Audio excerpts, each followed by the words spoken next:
Hello my friends, it's Jen Pitta with By the Shore Stamping. I am so sorry it's been a couple of weeks since I've visited with you. It's been a really rough week actually.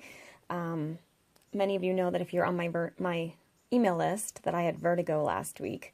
So that was a rough few days, and then something new popped up, which I'm totally not used to. Was totally something that was very scary and not something I'm used to dealing with, which was a panic attack. I've had several in the last couple of days. I think it was brought on by the vertigo. But I found some ways to cope, and one of those is through coloring. And so that is what inspired today's video. It's not really a technique, I don't think. I guess it is. I'm going to show you how you can actually color on vellum, and it's very relaxing. I don't know if you noticed, but in the new Stampin' Up catalog, we have some really cool 6x6 vellum. So I'm just going to flip through so you can see some of these pages. This is the one I'm going to use today. So there's only one of these right now, but I cut it into quarters, so I cut it 3x3 for each of them. But look at all these pretty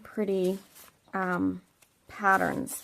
And if you love to color, this is going to be so fabulous. I've found that coloring has really taken me out of a couple of anxiety attacks this week. So this is fantastic if you unfortunately suffer with those. I feel really bad for anybody that does, because it's horrible. All right, but look at how pretty that one is. Isn't that awesome? All right, so I'm just going to flip quickly. We're almost done. And then there's this one. So I forget how many different patterns are in there, but I just showed you them all. So what's fantastic about these is our Stampin Blends, the Stampin Up alcohol markers, work beautifully on these. And what's really great is they dry fast. So normally if you stamp on vellum, or if you do anything on vellum, you need to make sure you use Stays-On ink, or that you give it quite a bit of time to dry, because it's got that slick surface. But with the blends, you can actually color right on the vellum, and it dries really quickly. I'm going to use the darkest color. And I'm not going to color this whole thing for you because you know how to color, but I'm just going to show you a little bit. But I'm using the darkest color so you can really hopefully see it in the video. Hopefully that's popping out for you.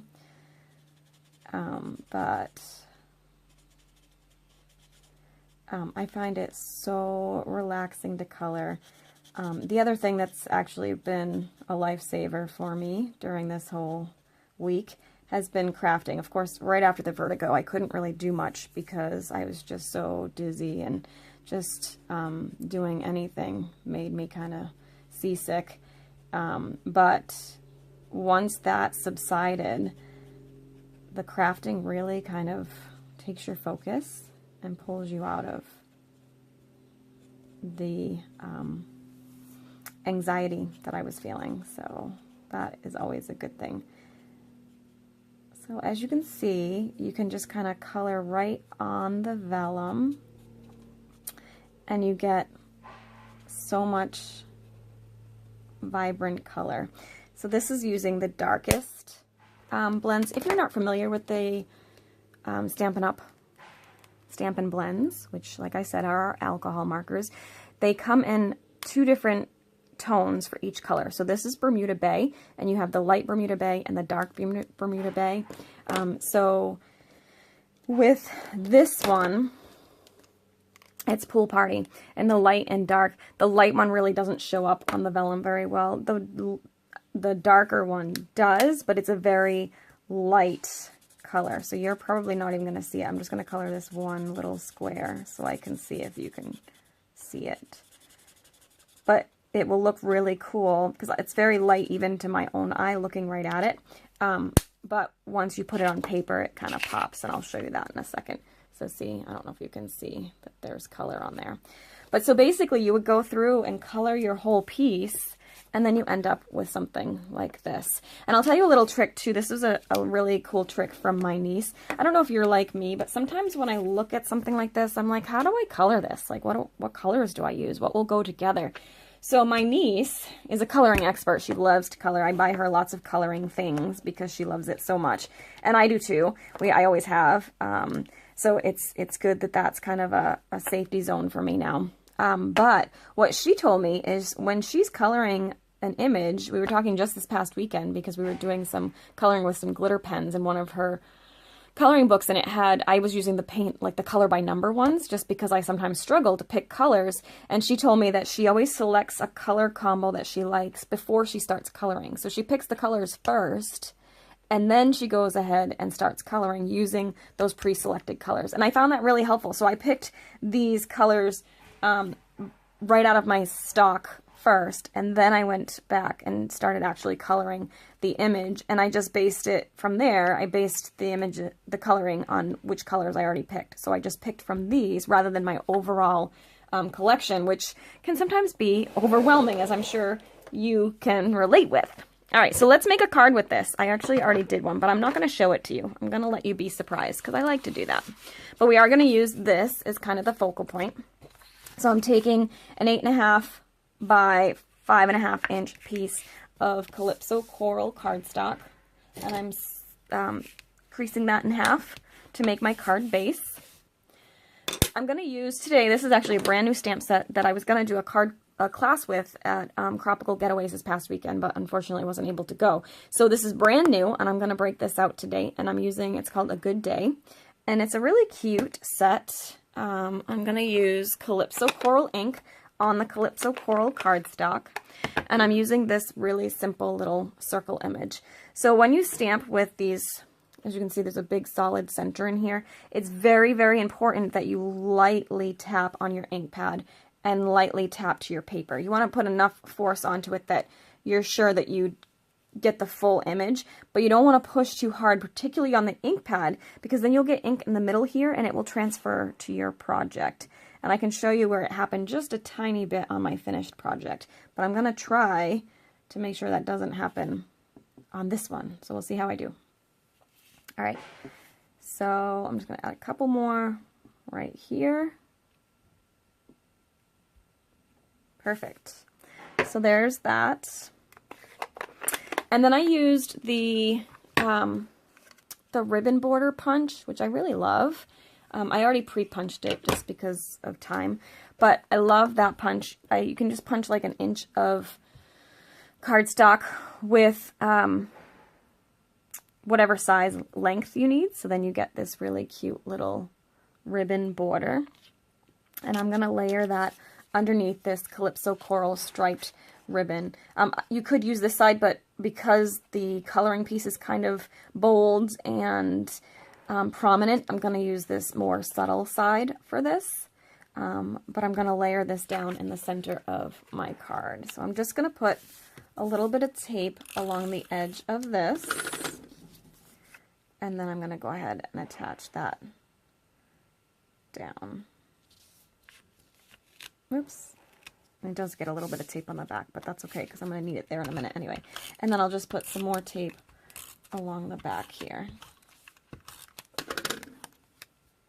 And I'm still using contraband tape just because I have restocked mine finally.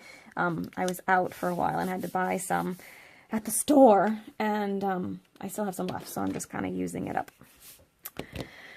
Now I'm going to take a white piece, or a Whisper White cardstock that is 3 1/4 by 3 1/4, because remember our little panel is 3 by 3, so I wanted a perfect little mat for that. And in order to attach the vellum without the glue showing through, I'm going to use my liquid Tombow glue, and I'm just going to drop a little bit onto the cardstock, and then I'm going to spread it out in a nice even layer around this cardstock.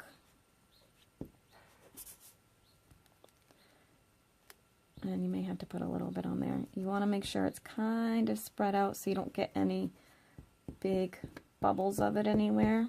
And it doesn't have to be over every little inch, and you want to try and avoid the edges, of course. So that's that, and you have a couple of seconds before that's going to really dry, so I'm just going to close that up, and then I'm going to layer this right on top. And you want to make sure you go through the whole thing and make sure you don't get any bubbles in there. So you're just going to kind of rub that on and rub it in place. Okay. Now I'm going to set that aside for a second. I'm going to take this little Just Because image. I liked the outside edge of this, the little decorative element. So I'm going to take that and I'm going to stamp that on a scrap piece of Bermuda Bay. And then I'm going to take the 1 3/8 inch circle punch, which was in last year's, or this year's Occasions catalog, and it carried over to the big catalog. So I just got this as well. So I'm going to line that up and punch that out. I don't really want that sentiment though. I wanted Just For You. So, and I wanted some layering on this. So what I did is I took a scrap piece of Whisper White and my Memento Black, and I took this sentiment that says Just For You, but I didn't want the little sunflower look or the sun look. So I just stamped that on the scrap paper. And then what's great is it works so perfectly with our other punches. So I'm going to go ahead and use my 1 inch punch. I'm going to get that lined up in there and punch that out. So see how it gives you a perfect little circle. And then I'm actually going to just tape this down. I want it to be upwards like that. So I'm going to tape this down flat there.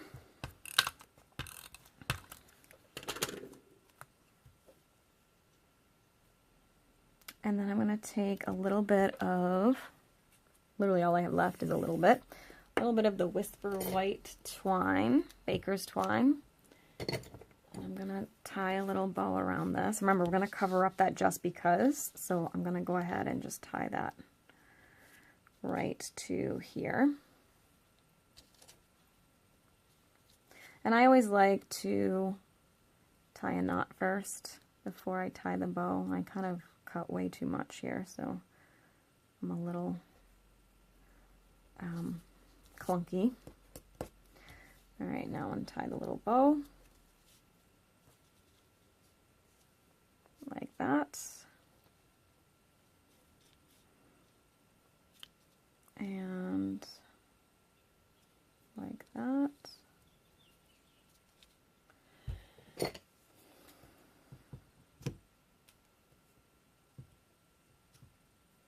And we'll take those out of the way. So there's that. Then I'm going to use my little mini Stampin' Dimensionals. And I want these dimensionals to be kind of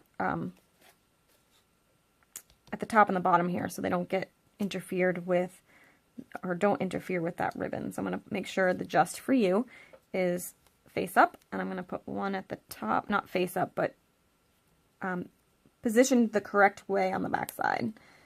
And then I'm going to pull these off. And now you can see when I put this down, the dimensionals will straddle that ribbon. Whoops, one came off the back of my finger. That was not what we wanted to happen. Sticky little stinkers. All right, so now I'm going to center this right in that scallop circle. So you get that. So this is starting to come together, as you can see. I'm going to use some of my edges here.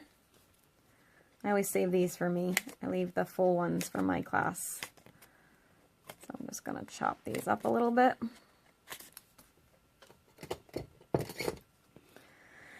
I'm going to flip this over and just put these down.